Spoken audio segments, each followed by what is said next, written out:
jungle.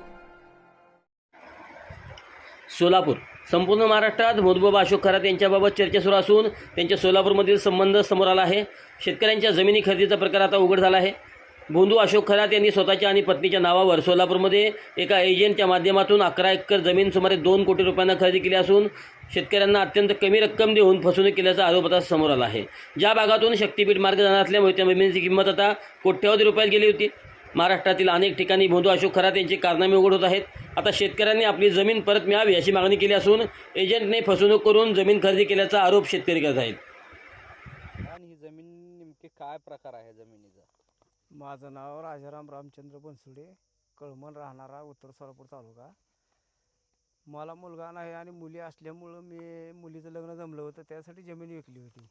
किती acre जमीन होती आणि कुणाला विकली? 11 एकर 8 गुंठ जमीन होती. नरखेडचं कोलाळसर होतं, त्यांना विकली. पण जमीन विकताना बोली होती की माझ्याजवळ पैसे आल्यावर मी जमीन माघारी घेतो. तर होय म्हणले त्यावेळेस सर. आणि 1-1.5 वर्षानं रोड आला आणि रोड आल्यावर त्यांनी गपचूप जमीन विकली. कुणाला विकली त्यांनी जमीन? त्यांनी जमीन विकली बाबा, कुठं खरात कोण आहे त्याला विकली, ते अशोक खरात. अशोक खरातला. बरं. आणि मला 50 लाख रुपयाला मी विकली आणि त्याने 2.25 कोटी रुपयाला विकली 1.5 वर्षात. 24ला तर त्यांची खरेदी झाली. महाशक्तीपीठ मार्ग आला, त्यांनी फोन बी केला आम्हाला. रोड आला आपल्या रानात.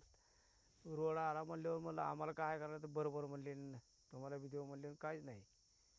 मग आमची फसवणूक झाली का नाही. जमीन विकत घेताना आम्ही बोली केली होती की आम्ही आमच्याजवळ पैसे आले आम्हाला जमीन परत द्या. तर होय म्हणलं होतं त्यावेळेला. आणि काहीच नाही केलं पुन्हा. आता काय मागणी? आता मागणी काय, फक्त आमची जमीन आम्हाला मिळावी. दुसरं काय, आमची फसवणूक झाली ना नाही परत. 2-2.5 वर्षाचा फरक. आणि ही रोड येणार ही त्यांना 20मध्येच माहीत होतं, पण 21मध्ये आमची जमीन घेतली आहे. रोड येणार ही सगळ्या पुढाऱ्यांना माहीत होतं, तिथं रोड येणार आहे, तिथे जमिनी खरेदी कराव्या आपण. मग अशा गोरगर बसांच्या जमिनी लाटल्या. कुणी माघारी मागितलं त्याला होय म्हणले, देता होतो मला माघारी, पण काहीच नाही. गपचूप जिंकल्या. किती झाली इथं खरेदी वगैरे? लय 100-150 एकर जमीन असेल हे, असं बघा. हे सगळं पडाकच आहे. जेवढं पडाक दिसतंय तेवढ्या जमिनी खरेदीच आहे ती. लोकांनी केले? हां, मग कुणी केलं ते काय माहीत नाही, पण माझी तर त्या अशोक खरातला गेली बघा.